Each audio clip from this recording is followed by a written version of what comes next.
Hello, YouTubers. Okay, well, I'm not in my bedroom today. I'm in my really ugly wood panel basement, taking another video on my handy dandy Nano. I still gotta say, that camera, they placed it in a really weird spot. But, apparently, my iPod takes better video than my Kodak camera. Then again, my Kodak camera is about, I don't know, maybe about 7 years old. Oh, anyway, I've been looking at this a lot because this is a brand new monitor that I got for Christmas. LED technology monitor. Here's the box right here. Looks like a really nice Acer screen. This has got to be the best Acer screen I've seen. But I've heard that LEDs have been known to fade and burn out after a while, but they are very efficient. I decreased the brightness to about half, thinking that'll save it for a little longer. But yeah, my main monitor for this computer used to be this fat CRT monitor here. Huge guy. Huge. And I got this guy. Bigger screen. Really thin. I'd say maybe about 1.25 centimeters thick. Although on the box, they think it's so fancy when they say 10 millimeters. Well, that just makes it sound smaller than it actually is. It's about 1.25 centimeters. I think that's about right. That computer's very trustworthy. I have never had any problems with that. That computer hasn't blue screened me once. And I picked it up from the curb. It's a Pentium 3, 1000 megahertz CPU. Running Windows XP. It's got a Windows 98 2000 NT sticker there, but Windows XP runs pretty great on this computer. It's about the only Windows software I have. But the main point of my video is the new monitor.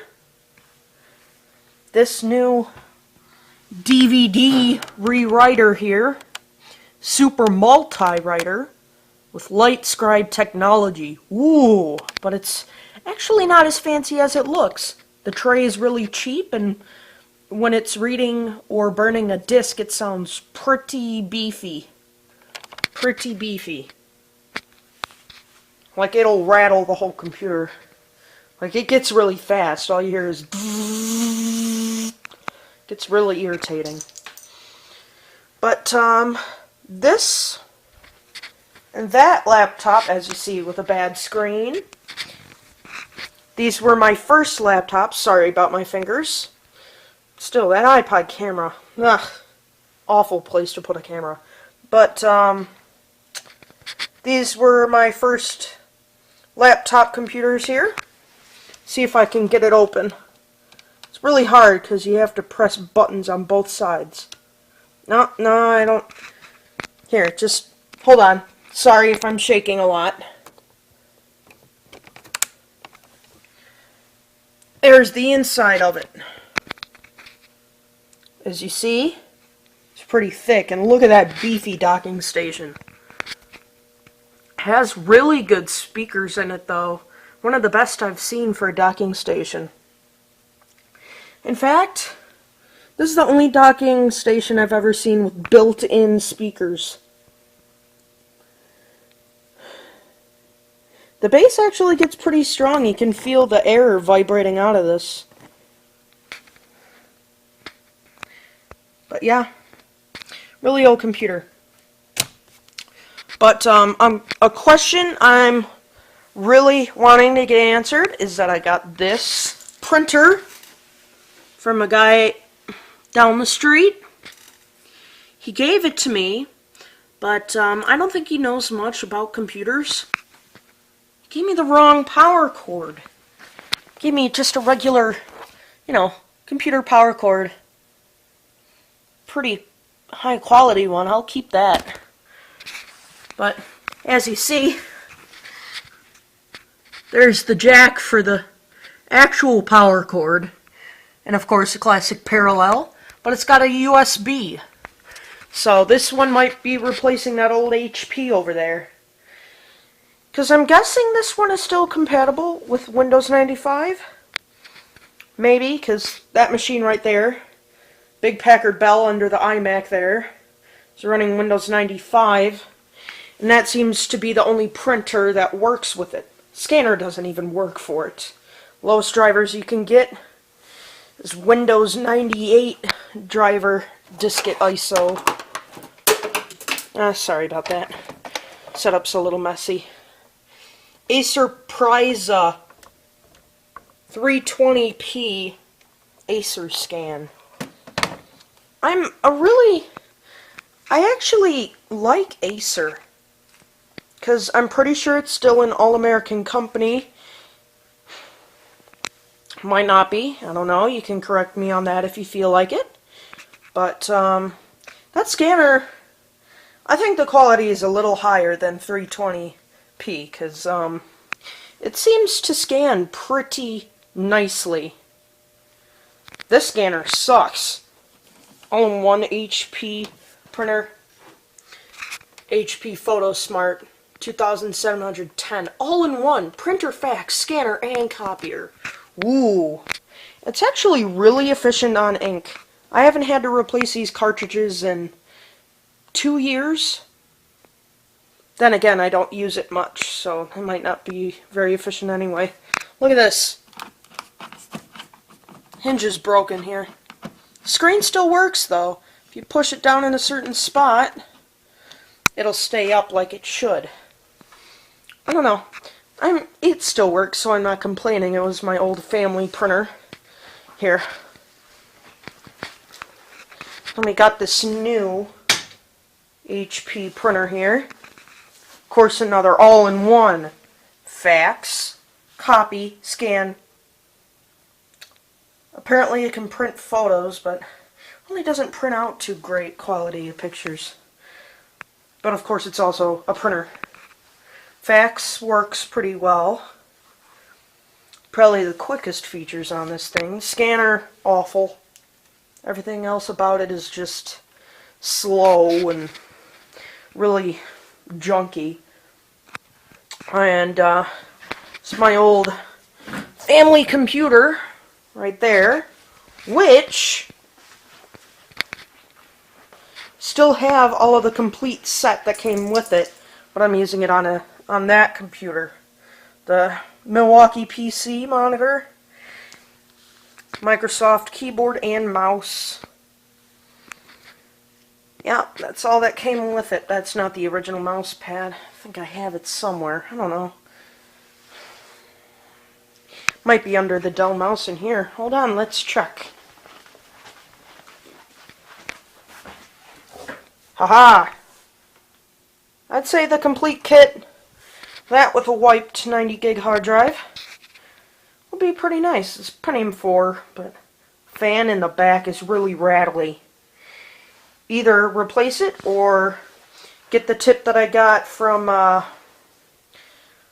believe it was UXW Bill. He has a video on how to make computer fans run quieter. I think that's who it was. I don't know. I have so many subscriptions to channels.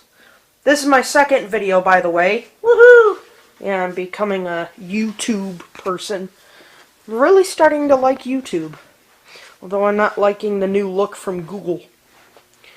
They really changed it up, and I do not like it. There's my iMac G3. Believe it's a 233 megahertz processor running Mac OS 9.2. I'm trying to find Panther install disks, because that's the highest it can go. 10.3.9, I believe, is the unofficial last release of Mac OS X that I can support.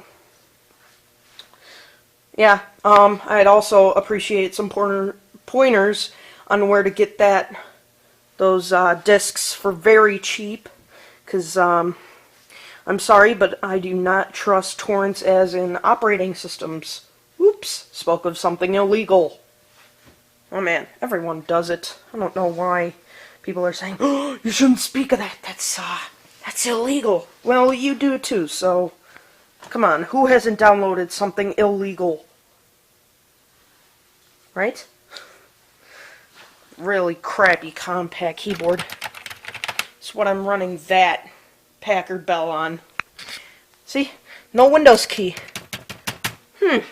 Looks like they were planning on doing it, but they never put it on there. Interesting. Oh, sorry about that. And, of course, my old Packard Bell monitor.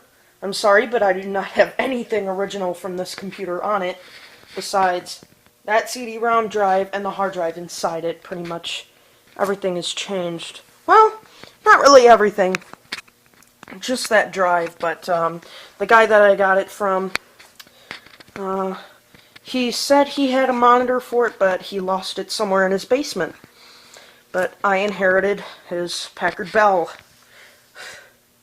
It's funny, this thing was meant to go in, I believe, the left-hand corner of an office.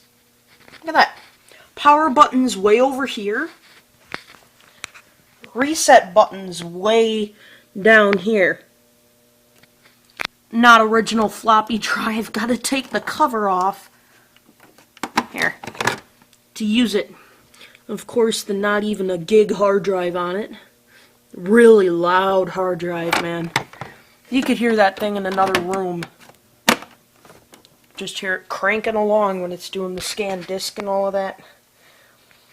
For some reason, sometimes when I shut this, well, when I turn it on, it'll go to the screen, I'll log on, everything is good, and then maybe about after 10 minutes, it'll restart on its own without pressing anything. I think the power switch might be a little dusty, because it doesn't even prompt anything on the screen when it resets. It just resets and then it does the scan disk, and then, yeah. Go back to the home screen, and of course 20 minutes later, pew, restart again. But I did put CPU paste on the processor. I haven't, you know, the thermal paste. Sorry about CPU paste, I don't know what I'm saying. But I got that on there. But it's a Pentium processor, so I wouldn't think it would get that hot. In fact, I don't think it gets hot at all. But, because I'm not running anything really powerful on it. Mostly, I just want it to be dedicated. Maybe if I get another hard drive, shove it in there and make it a FreeNAS computer. Have some network storage on there. Because, I don't know, it doesn't make the lights flicker or anything. So I guess that's good. And then, of course, this boombox. Look at that. Got speaker wire here. A really ghetto job of just shoving it through the battery compartment into the speakers. Plugged in the power adapter for this thing. Poof, smoke. Yeah, the whole internals are fried. So, when you're running something, you'll just be like, oh, turn that off. Oh, can't do anything. Lovely. Here, I'll show you. All the buttons work on it, so it's kind of a shame that the internals got blown out, but I don't know if you can hear that. Really awful sound quality. Really bad. So, I would appreciate it if you told me where to get maybe some, I don't know. Well, just forget about the speakers, I don't know. Might just find another good set on the curb or find another boombox with better speakers.